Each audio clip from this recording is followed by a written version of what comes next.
رمضان ده حياتي شمعة لمماتي، يا رب دعاتي تقبلها عطول. رمضان ده رحمة من ربنا، نعمة بيحل حياتنا ويفرشها ورود.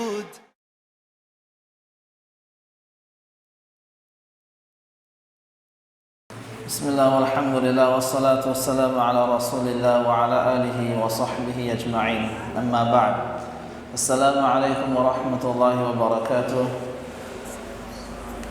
Welcome to another session of our discourse in Ramadan, our Prelude to Ramadhan. This class, inshallah, we'll be speaking about the nullifiers of fast, what nullifies fast and what does not nullify the fast. And this handout you have in your hand, this is what? The cream. It had no hooks in it, just jelly. This is a summary of what? The entire, or most of what? The book of fasting. Right? What nullifies the fast, what does not nullify the fast.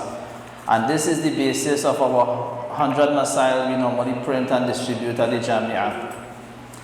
Right? So if a person if he would understand properly these two principles, then he would understand not only 100 masail, he would understand 1,000 masail with regards to fasting. What nullifies, what doesn't nullify. Alright? So we mentioned last class the definition of fasting. Al-imsak an al-muftirat al-thalath min tudu' al-fajr ila ghurub al-shams. To abstain from the nullifiers of fasting, the invalidators of fast, from the break of dawn until sunset, for the pleasure of Allah Azza wa Jal. That is fasting. To refrain from the nullifiers. What are the nullifiers? What are the nullifiers of fast? It is in these two principles. Alright, and if you understand these two principles, inshallah, we'll understand what nullifies, what doesn't. However complicated the scenario may be, inshallah, we will have a clear idea as to what nullifies the fast, what doesn't nullify the fast. So the first principle, wusul al-muftir ila jawfil badan, the reaching of a fast-breaking agent into the cavity of the body. The reaching of a fast-breaking agent into the cavity or a cavity of the body. So we're going to explain that. Right, the reaching of a fast-breaking agent into a cavity of the body. So this principle here is now subjected to, in the beginning it may look, the first 10 minutes it may seem complicated, but just pay attention. Any questions you ask, right? The reaching of a fast-breaking agent into the cavity of the body nullifies the fast, alright? So here now we're looking at what? What is a fast-breaking agent? Right, a valid fast-breaking agent, a valid cavity, a valid entry point, and a valid entrance. Right, the reaching of a fast-breaking agent into a cavity of the body. So here now, what is a fast-breaking agent? What is what? The cavities of the body. How it reaches through what an entry point. What are the valid entry points? All right. So these four things. So what is a fast-breaking agent? A fast-breaking agent is any substance that has a perceptible body. A fast-breaking agent is any substance that has a perceptible body. So we understand, yes, liquid and solids. We understand that. Right? What about the gas? If the gas is like smoke or dust particles, or sand particles, right? These things, it has a perceptible body. So that would nullify the fast, right? Not the air that we breathe and the rose that you smell and the ether that you smell, no. We're speaking about what? There's smoke, exhaust smoke, or there's what? Cement dust, right? These things have a perceptible body. It's not just the air. It's particles, these are large particles found in the air. So, a fast-breaking agent is anything that has a perceptible body. We clear with liquids, all what? All solids, right? As for what? gases that has what? A perceptible body, that is also a nullifier of fast. We'll explain in details, further details inshallah. What is what? A valid cavity. A valid cavity, we speak about the throat, the stomach, and the intestine. And if you look at the throat, stomach, and intestine, it forms what? The digestive tract. And these cavities are cavities of sequence. Alright? The throat, the stomach, the intestine. So if a fast-breaking agent enters the throat, the stomach, or the intestine, until here it what? It nullifies. We wait for all the exceptions to the rule at the end. Alright? So until here, a fast-breaking agent, it enters one of the cavities. And the cavities here we are speaking about, it enters the throat, the stomach, or the intestine. Through what? A valid entry point.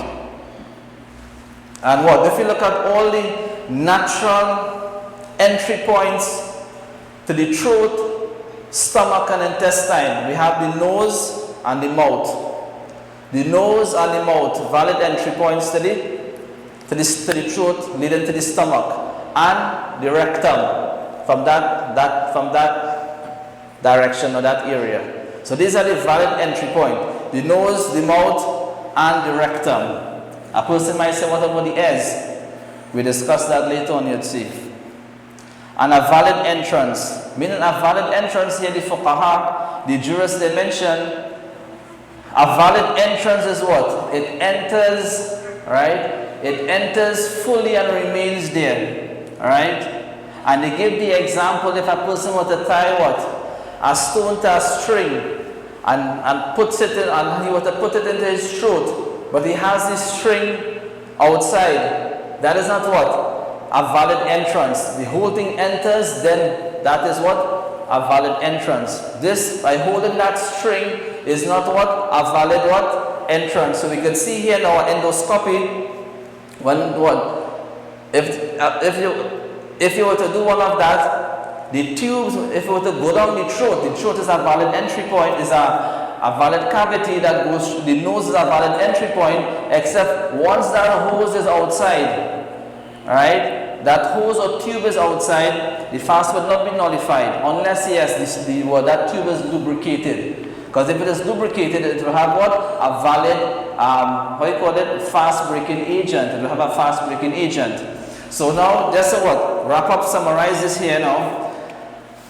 In order for the fast to be nullified, invalidated, a fast-breaking agent must fully enter what?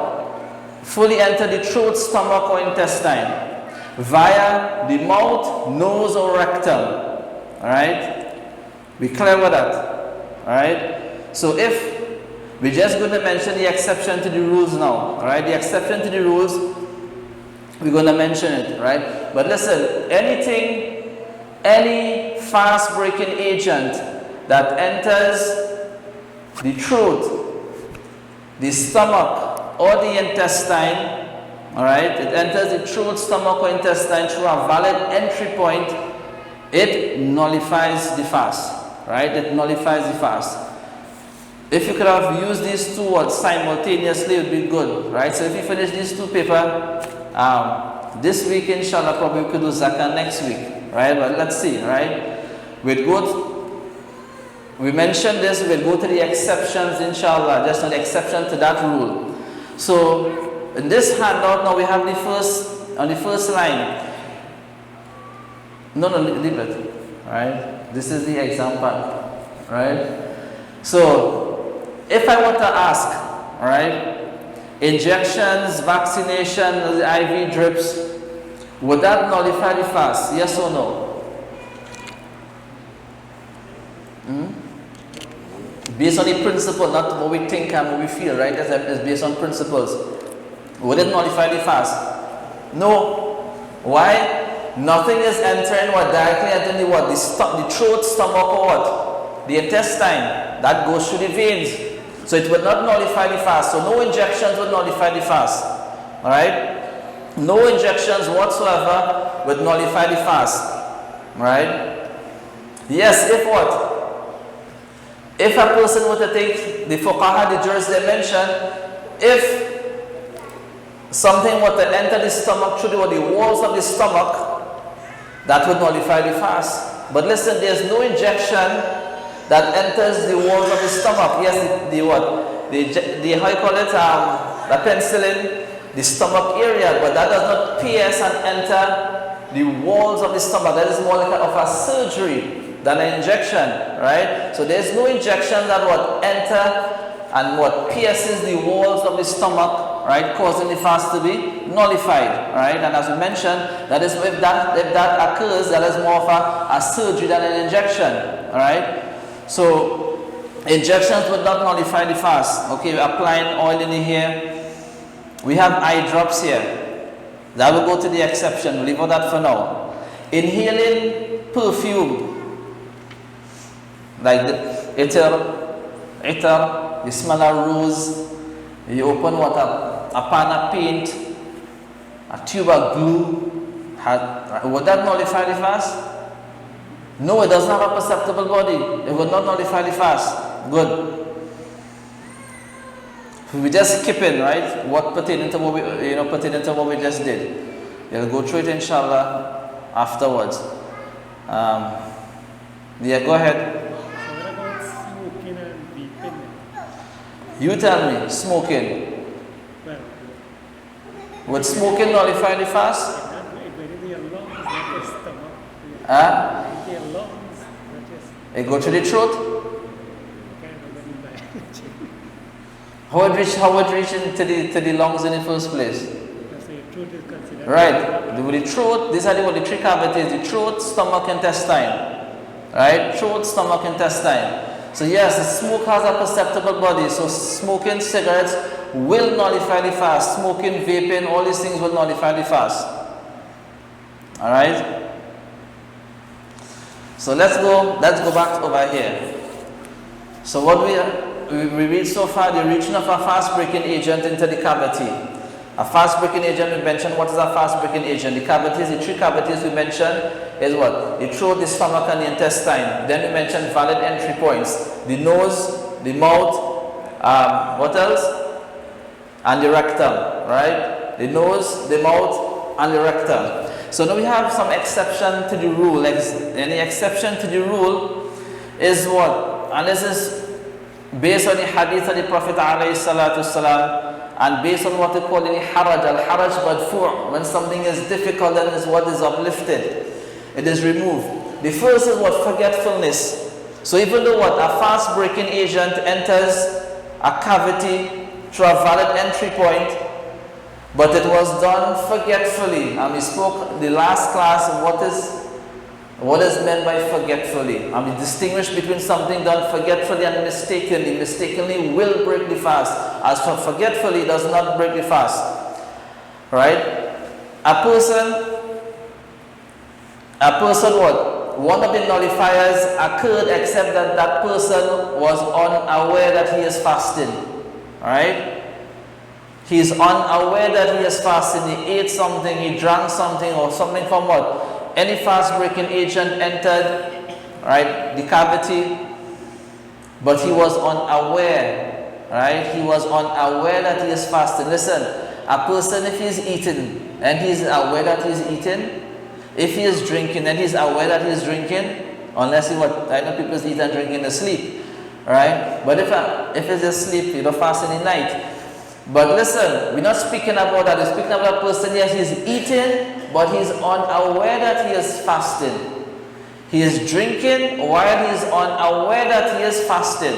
So that does not nullify the fast. That is the first exception to the rule. Alright?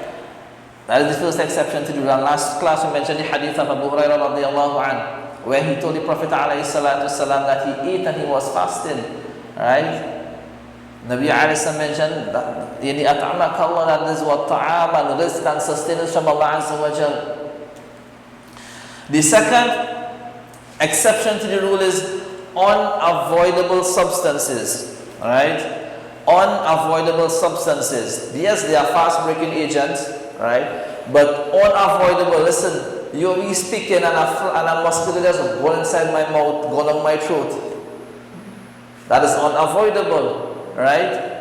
That is unavoidable. You're walking what? And what? You happen to smell some smoke, right? You're walking through the streets, you happen to smell what? The exhaust fumes, right? The smoke itself, right? So these things are what? Unavoidable, right? So if a person were to what? That unavoidable substance were to enter the cavity of the body, the cavities here we are speaking about, that will not nullify the fast. Understand here when we say unavoidable, right? These are unavoidable substances, right? Except that if a person deliberately inhales or intake, right? Unavoidable, these what are considered generally to be what? Unavoidable substances, right? Or unavoidable fast breaking agents, but he deliberately, he barbecuing and he's smelling. He opened the pot and all the vapor from the pot, he deliberately what? Inhaling, right? So that person, he goes like what? The bus by the exhaust and he, right? Deliberately inhaling that smoke, that will nullify the fast, right? It will nullify the fast. If that person deliberately what?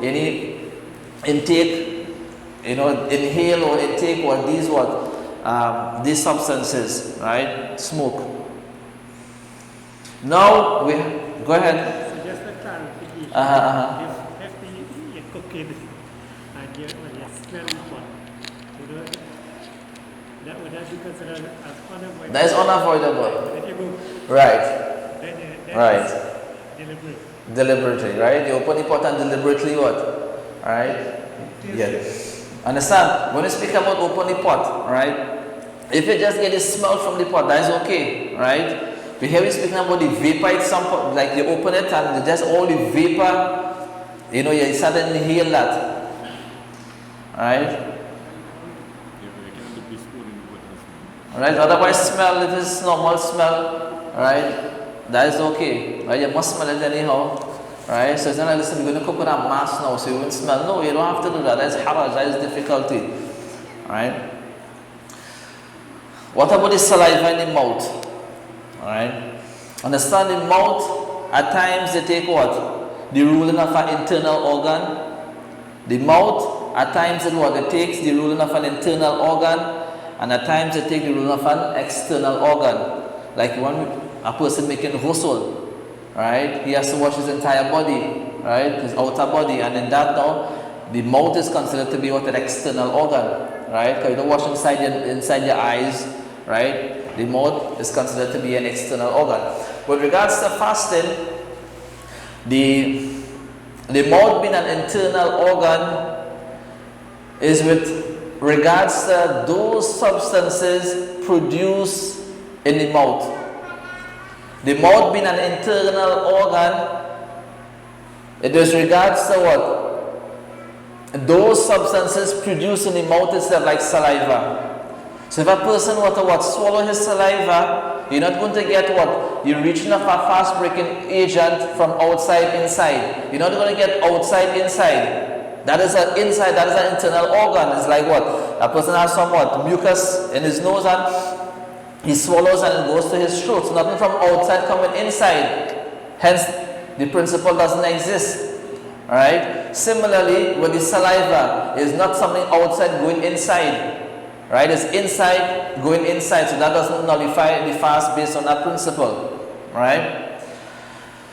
The mouth also has a ruling for what? An external organ, and this is with regards to substances found in the mouth but not produced in the mouth. Substances found in the mouth but not produced in the mouth. For example, what? Like blood, right? Like we have like food stuck between the teeth after the break of dawn, or before the break of dawn. All right. So what is the ruling? The ruling is what? If it is an external, has the ruling of an external organ with regards to substances found in the mouth but not produced in the mouth, if that were to enter, would the fast be nullified or not? We look and see what? If the amount entered is what? Plenty. If the amount entered is little, no, there's allowance. Right? So then that begs the question, hey, what is plenty and what is little? Alright? So here now the jurists, they mention With regards to blood, if it mixes with a person's saliva and it dominates his saliva, meaning what? The proportion of blood to saliva is more and he swallows that, his fast is nullified. Because it's plenty, it's a lot. But if the proportion of blood is less to the saliva than that is little, that is pardonable. And that is why the fuqaha, the ulama, they mentioned also a person was eating suhoor and sahur in the morning, and he had somewhat food stuck between his teeth. And he entered the break of dawn like that. Now if he were to swallow that food particle, right, that found in his mouth, that food particle, if he were to swallow it, would his fast be nullified or not? If it is plenty, it will be nullified. If it is little, it would not be nullified. That is pardonable. What is plenty, what is little? The jurors they have mentioned to the extent of a chickpea, that is plenty. Less than a chickpea, you take 2 dal and you put it together, that is a chickpea. Alright? They have, now, because only the Indian Jamaats come in here, now we don't know how dal look like, they have a different dal. This one is called chana ki dal, or dal ki chana, right? Is what? The big grain dal, that they put 2 halves together, right, and a little coating over it, right, that is a chickpea. So if that amount is swallowed, the fast is nullified. Alright? Understand, here we're speaking about that food that was stuck between the teeth from before the break of dawn. Otherwise, anything that we have mentioned over here, if a person were to take it out of his mouth, for example, that saliva, he builds up a mouthful of saliva and he swallows it. It doesn't burn the fast, but that is makruh, disgusting too, right? But if that, and more disgusting than that, if a person were to take it out of his mouth, right, and re-enter into his mouth and swallow it, it will break the fast now. Why? Because it is something external, right? Wusul al-Mufti ila jawfil badan, the region of a fast-breaking agent into the cavity of the body, it will nullify the fast. Similarly, if it is less than a chickpea stuck between the teeth, right? And a person would have swallowed, yes, it's makruh, he should spit it out. But if he would have swallowed, the fast would not be nullified, the fast would still be valid. But if he would have take it out, re-enter into his mouth and swallow it, that would nullify, even though it's less than a chickpea. Why? Because it's a fast-breaking agent entering the cavity. It will nullify the fast. Alright? So we have the first exception to the rule, forgetfulness. Second exception to the rule, unavoidable substances. The third exception is what? The saliva, the substances only found in the mouth.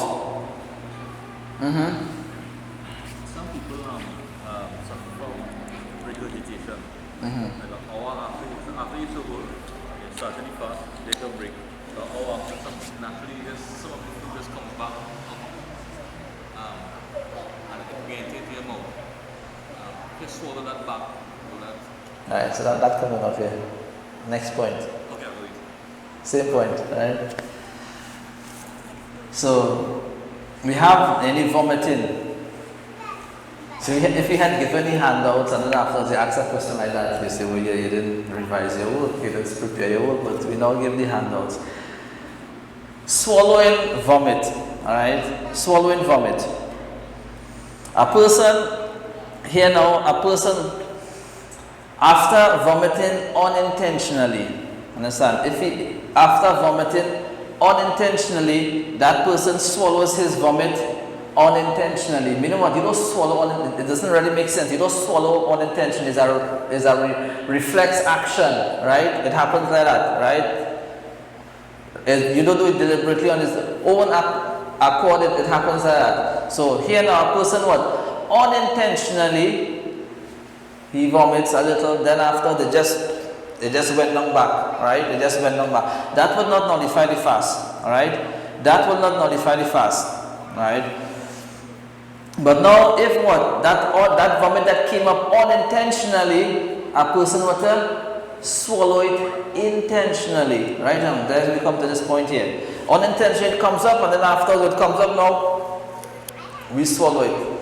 See, this is why we don't like the camera, right? All these actions and but anyhow, for the benefit of all, inshallah. It comes up what? Unintentionally, and what? You swallow it intentionally, so it will nullify. So go back to the word, the reflux now, right?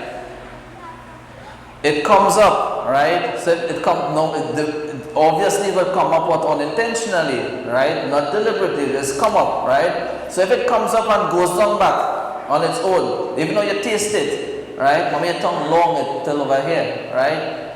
So even though what you tasted, that will not nullify the fast, right? But if it comes up to the extent that what listen in your mouth and you intentionally what swallow it, right? You intentionally swallow it down, then that will nullify the fast. So now here we can see, now listen, generally if it comes up in the mouth, right, and a person, what he will do, right, he would spit it out. Because if he swallows it in, deliberately swallows it, that fast is nullified, right? That fast breaking, understand, vomit is not something what producing what? In the mouth, right? So that is what? A valid fast breaking agent going into the throat, so it will nullify the fast. So if it happens to that person while he is performing salah, then what is the ruling, right? If he swallows it then, right, what is the salah itself? We're speaking about fasting, right? If he swallows it, it will nullify his what? His fast, right? If he swallows it intentionally, it will nullify his fast, right? But sometimes listen, you get that taste right here. Understand? That taste that person get right over here, that it hasn't reached the mouth, right? Understand the cavity of the mouth, that is still what part of the throat, right? So if you get that taste over there, that we're not speaking about, that will not nullify the fast. We're speaking about that vomit comes up in the mouth itself, right? And normally reflux doesn't already actually enter the mouth, but if it does, then this is the ruling.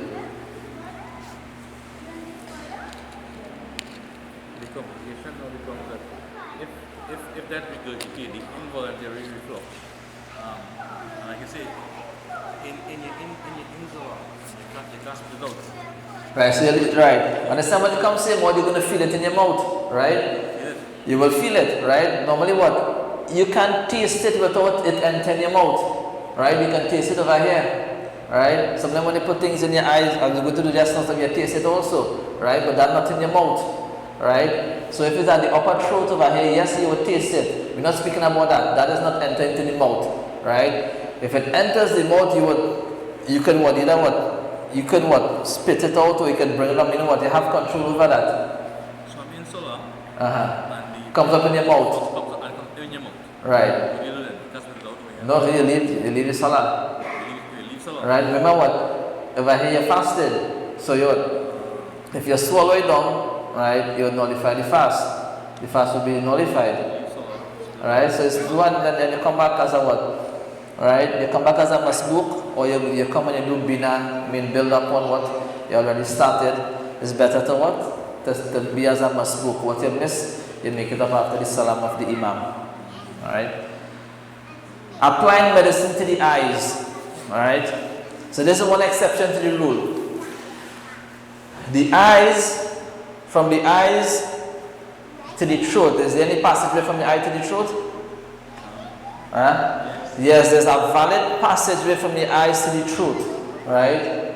So, in principle, if a person were to apply medicine, surma, kohol to his eye, it would find its way to the throat, right? The throat is a one cavity of sequence, right? So by principle, that will nullify the fast, except that we leave out that principle because of the hadith of the Prophet alayhi salatu wasalam. Kana Nabi sallallahu alayhi wasallam yaktahil wa huwa sa'im. Nabi sallallahu alayhi wasallam used to apply kuhul, right, to his eyes, medicine to his eyes, while he was fasting, right? So because of that hadith, we leave out this principle. You understand? So even though yes, a person can say there's a passageway from the eye, an entry point from the eye to the throat, the duct in the eye to the throat, right? So that's based on this principle, the fast should be nullified, right? But based on the hadith of the Prophet ﷺ, we leave that principle and we take the hadith. Just like what? The person who ate forgetfully, right? He ate, right? So you have what? A fast-breaking agent entered the cavity. So according to the principle, his fast should be nullified, but we leave that principle aside and we take the hadith of the Prophet ﷺ. Similarly in this case also, alright?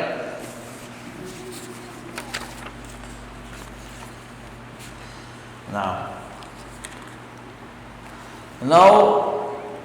also in vomiting, right? If we go to the principle, wusul al-muftir ila jawf al-badan, the origin of a fast-breaking agent in the cavity of the body. The hadith of the Prophet ﷺ, that person, yani, man istaqa'a, right? That person who induces a vomit, right? That person who induces a vomit, then his fast is what? Nullified, right? If that vomit amounts to a mouthful or more, his fast is nullified. Here we speak of a person who willfully what? Induce a vomit, right? So based on the hadith, right, his fast is nullified. If you go to the principle, but listen, the principle is what? The entrance of something. Nothing entering over here, something what? Exiting the body, right? Something exiting the body. So that should not nullify the fast based on what? This principle. Alright, except that we leave this principle aside because of the hadith, the clear hadith of the Prophet ﷺ. That person, yani, who induces a vomit, and it is what? A mouthful or more, his fast is nullified. Right? His fast is nullified.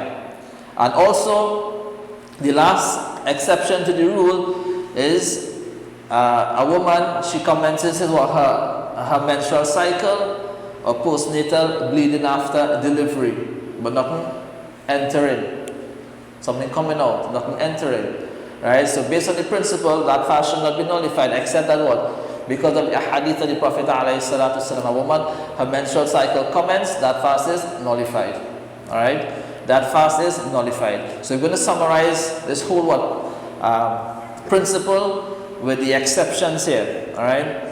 So now we can say that, listen, this first principle, Al-Fitr, the fast will be nullified. إنما يحصل إذا حصل وإذا وصل شيء من المفترات إلى الجوف المعتبر من المنفذ المعتبر وصول المعتبر مع ارتفاع الموانع. We can say, listen, the fast will only be nullified when a substance which is regarded as a fast-breaking agent, it enters the throat, stomach, or intestine via the mouth, nose, or rectum. Alright? Through a valid, these are valid entry point. Right? And then we put at the end, except in cases exempted by the Sharia. Except in cases exempted by the Sharia. These are the exemptions we have here. Alright? These are the exemptions that we have. Alright? So most of what nullifies the fast, it is found in its first principle. We have one principle again, a second principle. Alright? But most of what nullifies the fast is found in this principle. Now, we have some clarifications. Alright?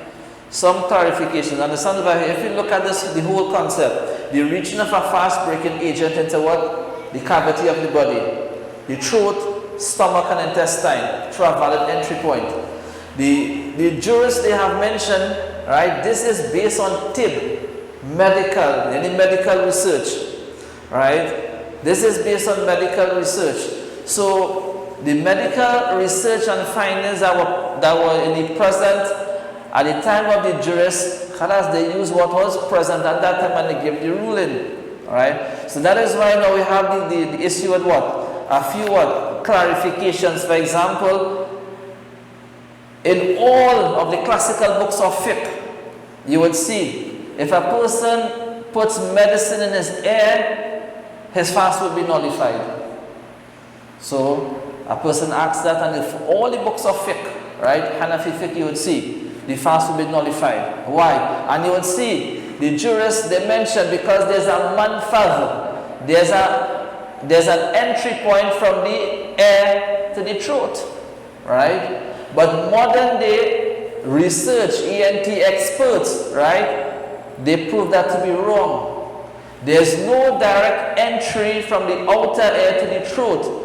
You have the outer ear, the inner ear. What separates that is the eardrum, that membrane, that thin membrane which is called the eardrum. That separates the outer ear from the inner ear.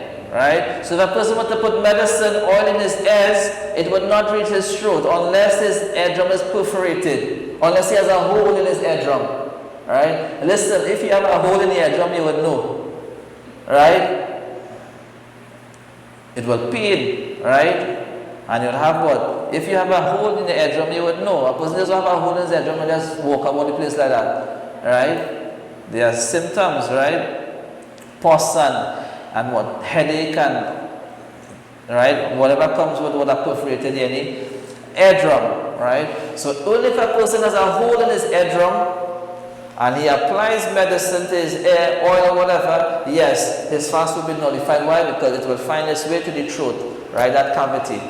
It will be nullified, right? Otherwise, the fast will not be nullified, right? If what? A person applies any medicine or drops to his ears, right? So there, yes, he will go in the books of fiqh and he will find that, look, it mentioned here, it mentioned there, it mentioned there. But why it mentioned? You see the reason why? Because they say that there's a passageway from the ear to the throat, but there's no passageway from the air to the throat except through a perforated eardrum. Now, also, you would see in somewhat classical books of fiqh, they mention what? If something is inserted in the vagina for a woman, it would nullify the fast, right? Because some of the jurors, they assume that, listen, there's a connection from there to the intestine, right? But medical research, presently medical research and finding proves that to be incorrect also. There's no connection between that area and the intestine, right? And the intestine. And also you'll see what? In the books of fiqh, the classical books of fiqh, if a person were to insert some medicine in the entrance of the entrance of his what? His private part, they would mention the fast is nullified. Why? Because they thought from there there's a what? A passageway that would go to the intestine, and all of that is proven to be inaccurate, right? So these things would not nullify the fast. There's a few misconceptions, clarification. We just mentioned it in brief, so you can go through it in your own time, inshallah. Alright? We have the second principle. But we understand the first principle. If we go to what? If we go to the 100 Masail here, you want to share it out fast? So to have it for next week too?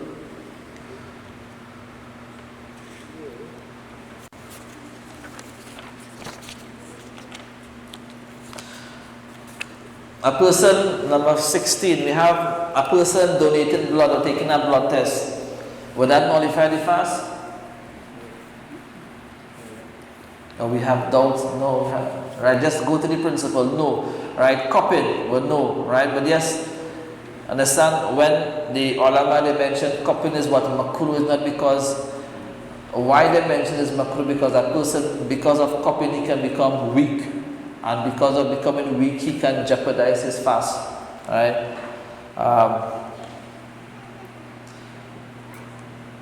So we have a person using the Vicks inhaler, right? This normal what? Not the asthma what? Inhaler. The Vicks inhaler, would that nullify the fast?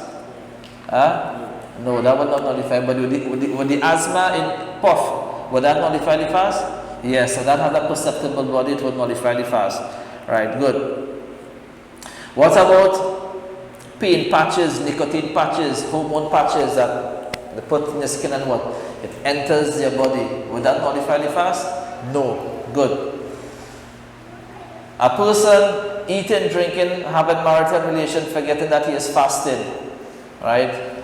Understand that would not nullify the fast. But listen, the moment he remembers, right? But it's just a swallow, right? But the moment he remembers, what he has to do?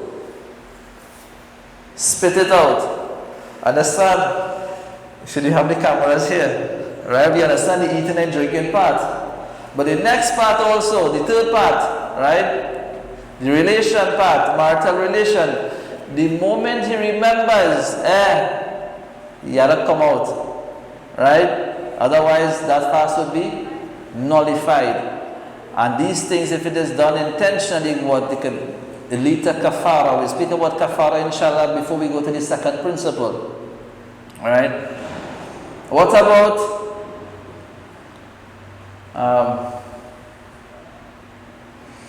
the emission of seminal fluids without physical contact?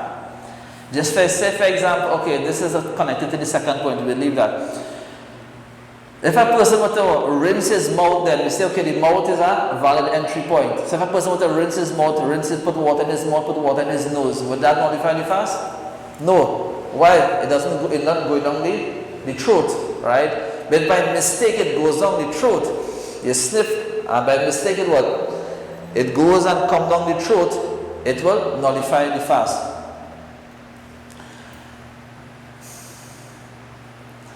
This one, a person, listen, he has firm intention. I mean, this is not applicable to us, right? But just a person has firm intention to break the fast. Hey, this fast too hard. I'm going to break my fast, and he determined he's going to break his fast.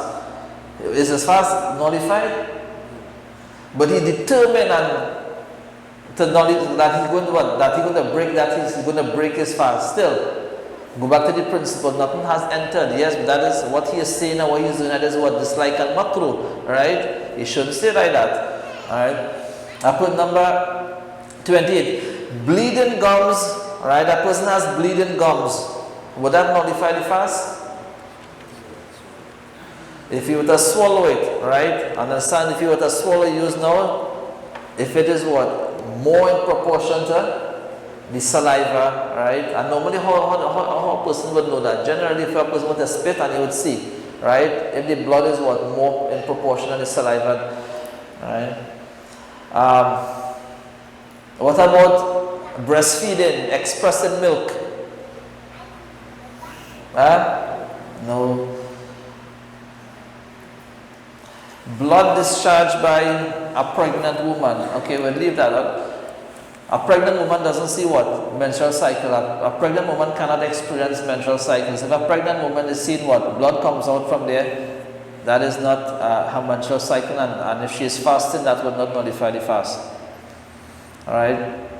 And also whatever discharge that comes out from that area other than her menstrual cycle, that would not nullify the fast. Okay. A person, okay, we have the intention. A person forgetting to make intention before the break of dawn. He didn't make intention last night, right? And in the morning time, he didn't make intention to fast, right? Is his fast valid? They're not connected over here, but is fast valid? His fast is still valid. Listen, understand something about intention. Intention is in your heart, right? Understand? There's no dua to keep the fast. And all is what? Timetable you see, right? The dua to keep fast. There's no dua to keep fast. There's an intention to keep fast, right? There's a dua to break your fast, right? There's a dua to break the fast, right? There's not any dua to start the fast. There's an intention to start the fast. And what is the intention? Oh, Allah intend to fast. If you make intention, what? In the night, oh, Allah intend to fast tomorrow. Nawaitu sawma ghadin. Right? We don't have to say Nawaitu sawma ghadin. I intend to fast tomorrow. Right? But listen, that intention, where it lies? In your heart. But you get up in the morning eating suhoor. What that mean? And after you don't eat all your suhoor, right? And the break of dawn enter, the prayer salah, I didn't make intention to fast. So every morning you just get up and eat sahri. You getting up to eat sahri more, that is your intention to fast. Right? You're rushing coming in masjid to perform salat al-maghrib. Right? Then afterwards, Allahu Akbar. Oh, I didn't make intention for salah.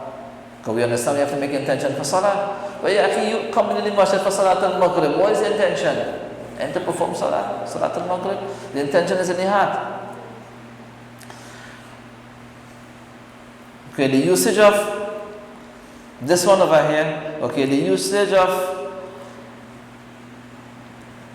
tampons, contraceptive coils, these things would not nullify the fast. There's no valid entry point there. Now you have certain what? Medic tablets that are placed below the tongue. right, and it dissolved there, right? I think what heart patient normally use that, angina, right? So if that is placed over there now, go back to the principle, right? Forget, just use the principle, right? I just stick now, right? Would that nullify the fast? Huh? Right? If it what diffuses into what? The bloodstream into what? That below the tongue over there, right? That doesn't what? It doesn't go through the throat. So once that substance doesn't what? Go down the throat, right? It doesn't nullify the fast. Right? So whatever remnants remain, you rinse them out and you spit out that. So that would not nullify the fast. What about dialysis? Would that nullify the fast?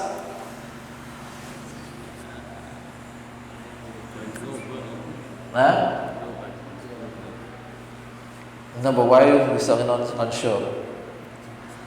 The principle, according to the principle, what? Nothing enter in the stomach, nothing enter in what? These cavity, the throat, the stomach, the intestines, so that would not nullify the fast.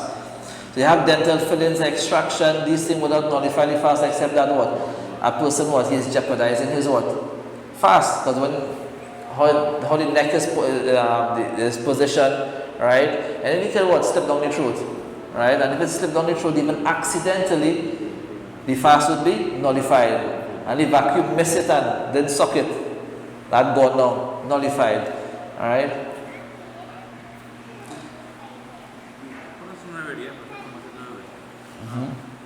He said injections will not nullify. Will not nullify. But there are some patients who have a condition where they get weak without food, drink. Weak to the point that they may need to get a B shot. A B12. A B12. But the B12 shot is ready for nourishment. Yeah. So generally, listen. Right. A person generally, right, we go back to the principle, it does not nullify the fast, right? But if a person takes what an injection, right, for what energy, right, for nutrients and nourishment, right, still it will not nullify the fast, right, except that it will be what? Makruh, dislike, right? It will be makruh and dislike for a person who can what? Withstand it then. But as I mentioned, that case, that person what? Right? Two things over here. That person could, if it is unbearable, he can break his fast. But if he takes a what, an injection like that, a booster, right, that is okay. But a normal person, if he were to take these vitamin injection, these booster injection while he is fasting, right, without any valid reason, that is makruh, right? According to what many of the Arab scholars, right, they mention that would nullify the fast, right? They don't what, without looking at this principle, why they say this is what tantamount to eating, right? This is tantamount to eating it because you place it, it nourishes the body, right? It provides nutrients and nourishment to the body, just like how food would do, right? And it's prohibited to eat. So they mention it would nullify, right? But looking at the principle, nothing entering, right? Nothing entering what? The stomach, nothing entering what? The cavity. So it will not nullify the fast. Yes, but it will be any makruh if there's no valid reason. Alright?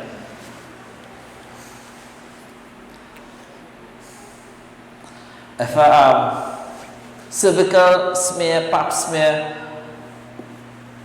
alright, that would not nullify the fast, but there's no what? Entry point there.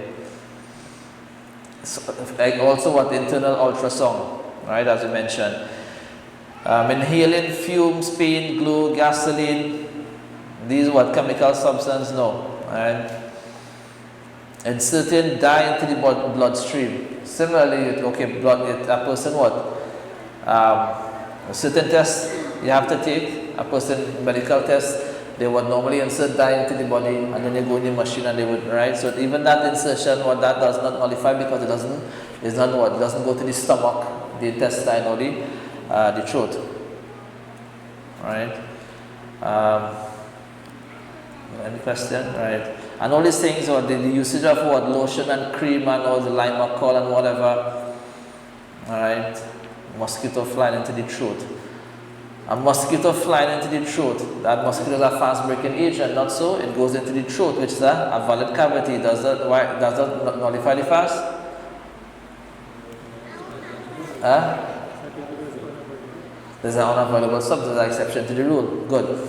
Now we have the acts that are makruh but does not invalidate the fast, right? Acts that are makruh but does not invalidate the fast. Tasting with the tongue, right? Understand, if a person tastes, nothing goes down the throat, right? If you taste with your tongue, then afterwards, a person rinses his mouth and he spits out that substance or that contents. It doesn't nullify the fast, right? Except if a person everything he tasting and spitting out, that makruh, that taste, it resembles a person eating, right? A person not allowed to even taste, right? Yes, the fuqaha mentioned, and listen, the two examples given by the jurists. If a person have a woman, for example, has a grumpy husband, right? I don't think anybody has a grumpy husband, right? This food has no salt, this food has no taste, and he misbehaving, he gets very upset. We not like that. So listen, a woman doesn't even have to taste the food. But listen, how many years you cooking, you still have to taste? Right? It might fall short with some salt, but what's gonna happen?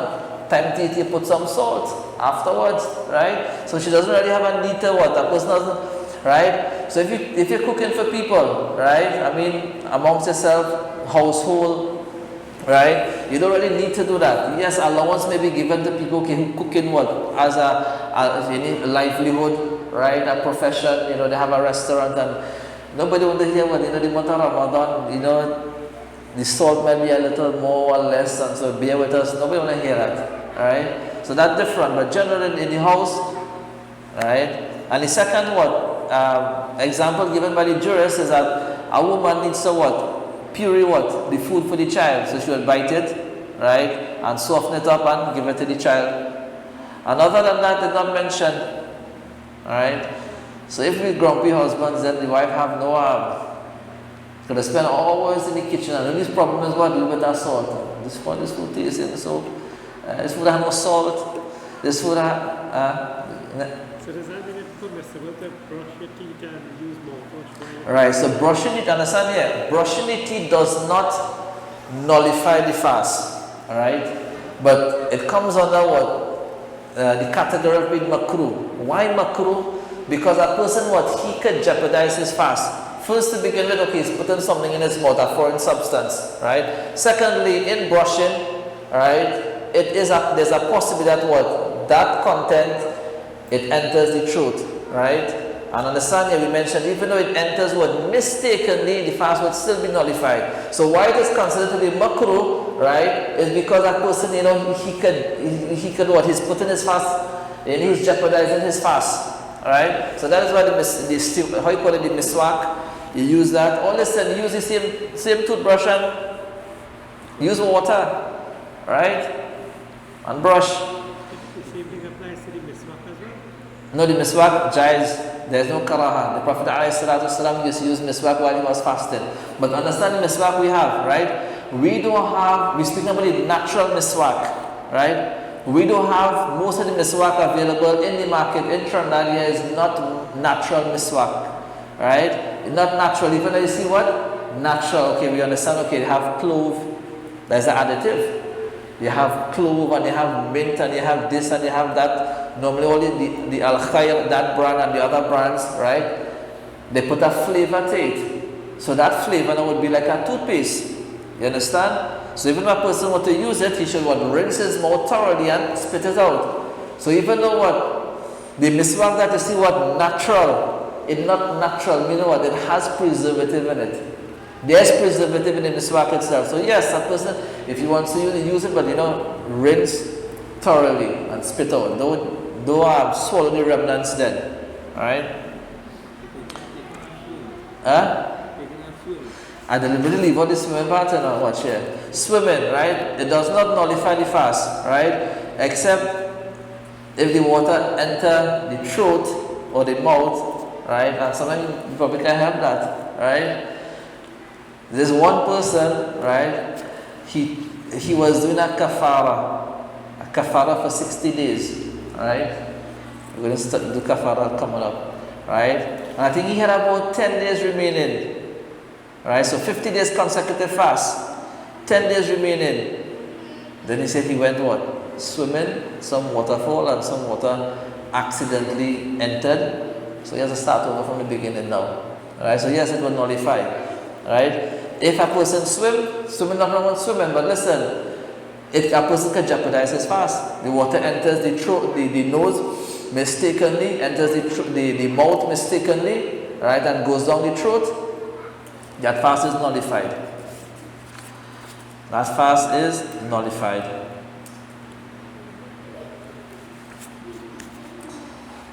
Alright.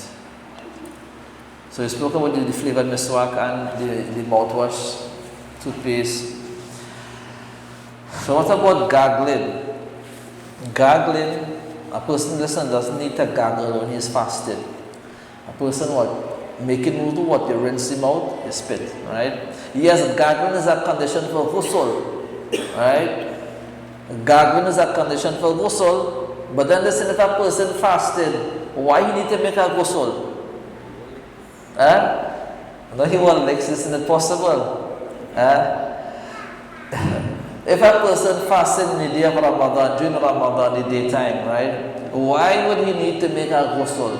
The fuqaha, they mention if a person needs to make a ghusl while fasting, then what? He should not gargle, right? Just rinse. Even though what? Generally, normally, for ghusl, gargling is a condition, right? But if he is fasting, he would rinse his mouth thoroughly, don't gargle. So the question here now, why a person would have to make a ghusl while fasting?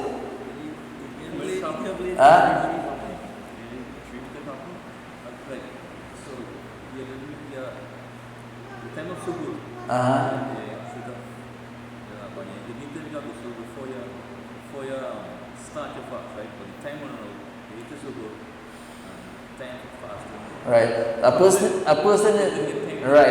is one, right? A person, right?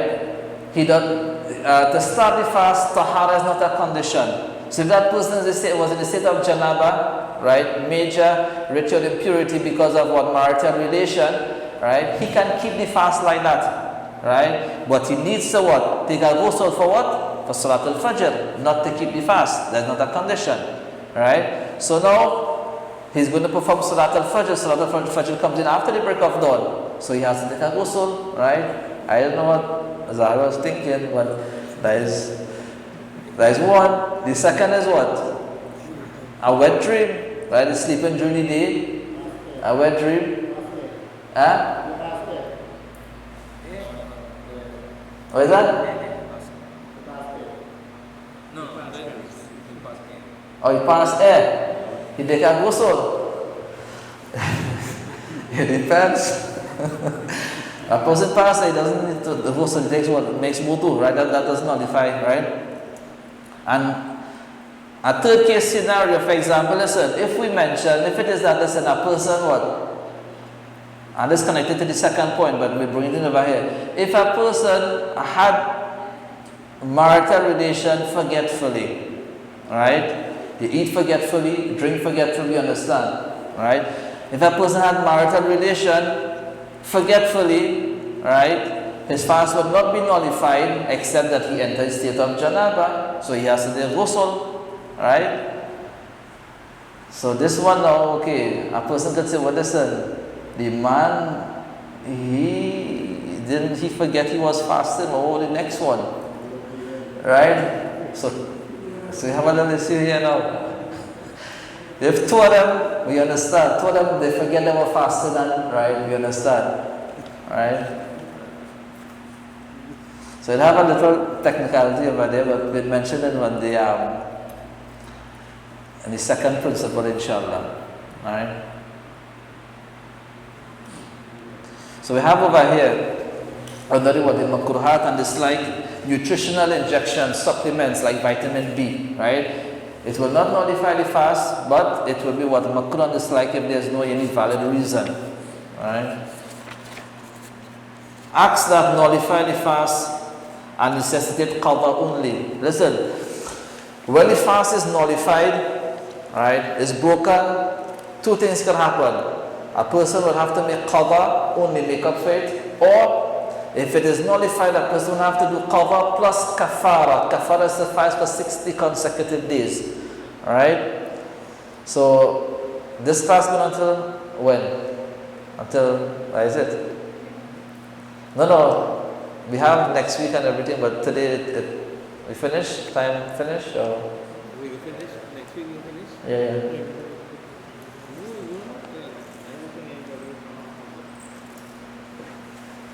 Go ahead. No. Whatever remain here, we have next week to complete. Alright? We just huh?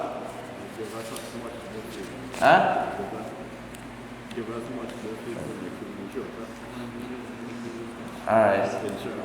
5 minutes? Right? Alright. So these are not acts that nullify the fast, but there's no kafara. We'll speak about kafara next class, inshallah, the second principle in next class. So we have smoking. Right? Smoking will nullify the fast. There's no kafara. We have a little clause to this. We explain that when we explain kafara. Right? That smoking cigarettes could lead to kafara, could necessitate kafara. We'll explain that afterwards. Right? Water slips down the throat accidentally while performing wudu. A person could say, you know what, but this wudu I was making, I wasn't just drinking, was wudu I was making to perform salah lillah. For the pleasure of Allah, the water just went down. So I think Allah is all forgiving, all merciful. Yes, sahih. You will not be sinful, but your fast is nullified. And you'll have to make qadha of it. Right? You'll have to make qadha. But before we go, listen, before we go further, understand this point over here. Alright? A person, I think we mentioned the last class, I can't remember. A person, if his fast is nullified, right, for whatever reason his fast is nullified, invalidated, then that person must refrain from eating and drinking and marital relation from all the nullifiers of fast until sunset. He cannot say, well, my fast is already broken, so I'm going to eat because I have to make up for it anyhow. Yes, you have to make up for it. But because of the sanctity of Ramadan, right, the sanctity of what? Ramadan is at that time when a person not allowed to eat. He's not allowed to drink. He's not allowed to have marital relation, even though his fast is nullified. Right? So even though it was done accidentally or whatever, but my fast already nullified, it's already broken, so I'm not fasted. Right? I'm not fasted, so I can eat and drink. No, you cannot eat and drink. That person must refrain from all the nullifiers of fast until sunset. Right? Until sunset, and still he would have to do qadha. And he would have to make up for that. Sit down. Right? But you're not fasting, so you don't have a fast to break. Right? But you can still sit down and enjoy whatever and the Zakaah. Right? The sufra. Right? Right? The usage of what? Enema, those things that is what? Inserted in the rectum or whatever. Medicine is inserted in the rectum, that would nullify the fast because of the passageway to the intestine, right? Deliberately vomit a mouthful or more, we did that would nullify the fast. Deliberately swallowing one's vomit, even as a little, right? Applying medicine to the mouth, nose. Listen, it's not just me applying of medicine to the mouth or the nose. Medicine is applied to the mouth, the nose, and the condition enters in the throat. Otherwise, you can apply medicine to your nose, right, over here, whatever, medicine to the mouth, right? But so long as it doesn't enter the throat, the fast is still intact, right? With chopstick, right, that would be what? Makruh, right? Why makruh is because the lip is what? Outer part of the lip, nothing entering, right? So it's like a person put it in your face or whatever. But you see with the chopstick, it goes in the lip, and a person always has the tendency to do like Imam Sahib, right? Lick your lips, right? So getting what? A fast breaking agent now, entering what? Entering the mouth, then you're going to mix with the saliva, and a person have a tendency to swallow, right? Most of you have a tendency to bite his lip, right? To lick his lip, right? So that is why it is what? Makruh to use that. And if it is used, right, after it is applied and a person does as such, his fast will be nullified. Alright? deliberately inhaling what? These incense and lube and smoke and, right? So, who do prayers during the month of, prayers during the month of Ramadan, right? So, deliberately what? Inhaling this smoke, that would nullify, right? Ejaculation due to physical contact. Well, why they cause physical contact? A person with the emission of what? Seminal fluid because of physical contact, whether it be him or what? Somebody else, if there's physical contact. Otherwise, it can happen, right? The Fuqaha, the jurists, they mention, if a person is fascinated about something, right? Is looking at something or fascinating, and because of that, any seminal fluids emit from that person, is emitted from that person without any physical contact, right? The fast is not nullified, right? The fast is not nullified. That is more connected to the second point. We'll do that after, inshallah. Eating, drinking, all right? So a person what? And this happened in the morning, right? That is why we have all this precautionary time in the morning. Some people would argue, so why all this precautionary time? Understand? Your fast, right? If you break your fast 1 minute before your time, it is 1 minute. Khalas, you'll have to recover, right? So a person, for example, eating suhoor in the morning, right? Eating, thinking what? We have to listen, check on the clock and thing, right? Fix on the batteries and use the phone. The phone does have what? Proper time. Right? So a person eating, thinking he has 5 minutes remaining, right? Thinking that there's 5 minutes remaining, but the clock he looking at is the clock slow, right? So and he eats when eating or khalas, when he realizes that already 2 minutes into, 1 minute into, the breakup zone, or the breakup zone already entered, right? So even though he didn't do it deliberately, his fast is nullified. Right? And what we have to do, refrain from all the nullifiers of fast until sunset and do qada. Similarly, a person is what? Breaking fast. Alright? And we spoke about precautionary time last week in details. Right? So we're not going to repeat that. A person has time to break fast. Right? Hurry to break fast. Listen, yes, it's a sunnah of the Prophet to hasten and break your fast. But listen, break it in time. Right? Hasten doesn't mean to do it before time. Right? So if a person breaks his fast a moment before what? Sunset.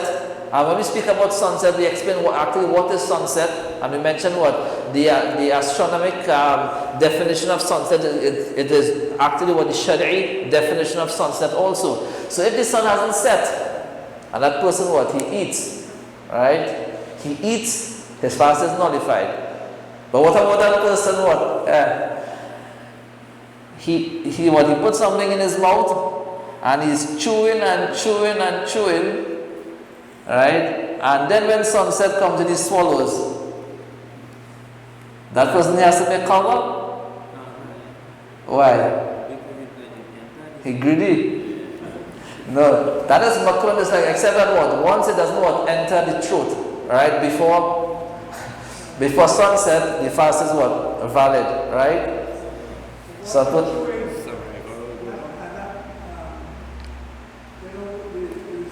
right, that's what. If any substance, right, enters the throat, right, enters the throat before sunset, right, even that chewing action, the fast is nullified, right. Meanwhile, this is just people don't do that, right. But if a person what, he put the dates, for example, he can do it unintentionally. He put the dates in the mouth and he's chewing.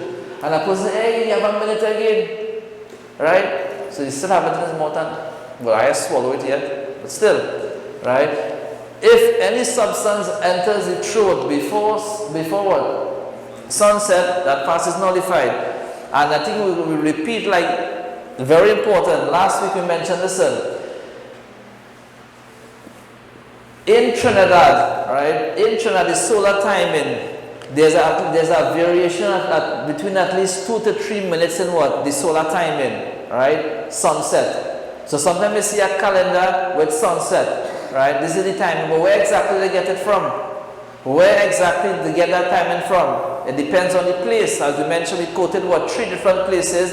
Yeah, the Port of Spain, Scarborough, and I think the San Fernando, where variation at least for 2 minutes, right? So that is why the precautionary time, at least 2-3 minutes you wait now. Hey, you wait so much hours, how much hours? Understand, you're not delaying 5-10 minutes, right? No. Why are you delaying so long? That is makruh on the slide, but listen, you want to what? You break your fast in time, right? So that is the 2-3 minutes is to cater for what?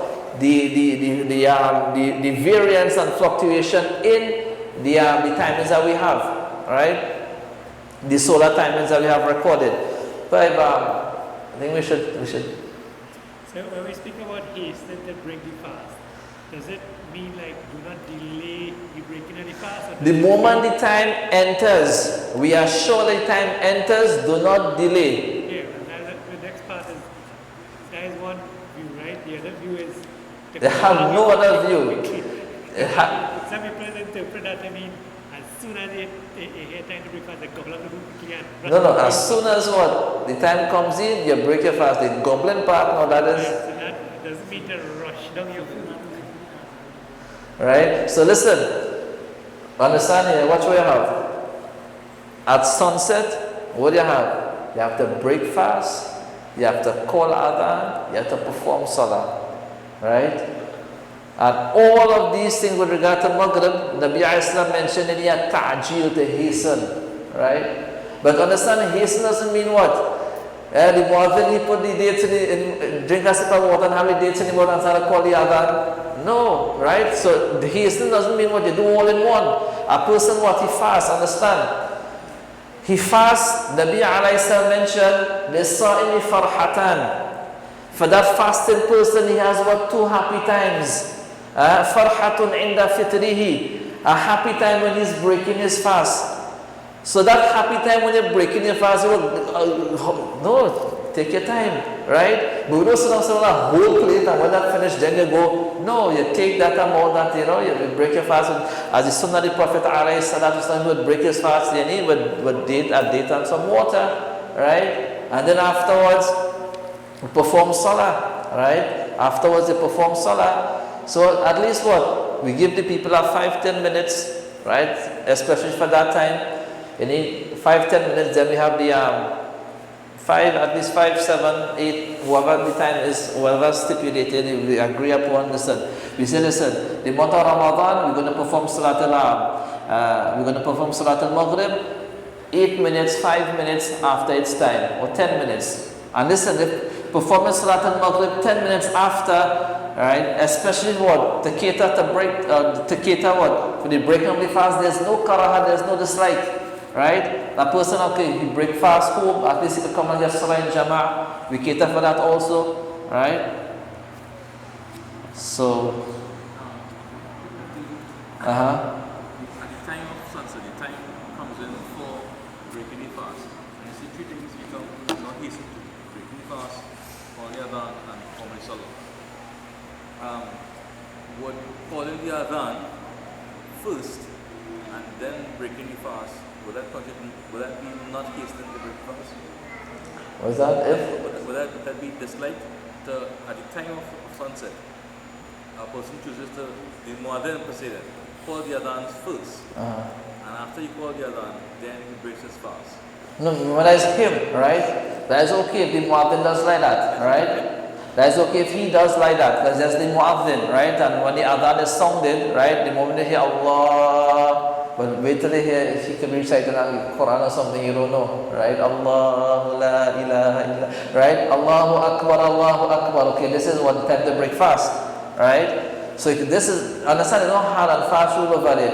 In Pakistan, when I was studying one of the madrasa there in Newtown, right, time to break the fast, you're going to hear what? A siren. A siren will be sounded, and then what? You break the fast. After you break the fast, they would what? Call the adhan. After the adhan, they would what? Perform salah. You do that. Or if the muadhin wants to what? He wants that his adhan with the siren, right? Meaning what? When people hear the adhan, okay, they will know it's time to break fast, right? How it is normally done in the masjid, right? Everybody waiting for the imam. So he would indicate, right? But khalas, if the adhan is sounded, right? A person what he makes his dua and he breaks his fast. You don't have to wait on the imam or wait on this one. If you know is what? It's not like there's no virtue in breaking fast collectively. No, khalas, time enters when you break your fast. You make your dua and time enters, you break your fast, right? So the mu'adhin what? He calls the adhan and then what? He eats, right? At least him alone, but when the adhan is sounded, everybody else will break their fast, right? Or if it's that what? We break the fast, somebody announces, okay, time is to break the fast, and everybody break the fast, and afterwards the mu'adhin, he calls the adhan. None halal fast. All that is what? Accommodated and any jais. Right? So we'll stop here inshallah. So inshallah we'll stop here, we'll continue our classes, and we'll continue next week inshallah with the same many Fiqh of Ramadhan, what nullifies the fast, and we'll go to the second principle, right? And we'll speak about kafara also. Jazakumullah khairan. Assalamu alaikum wa rahmatullahi wa barakatuh.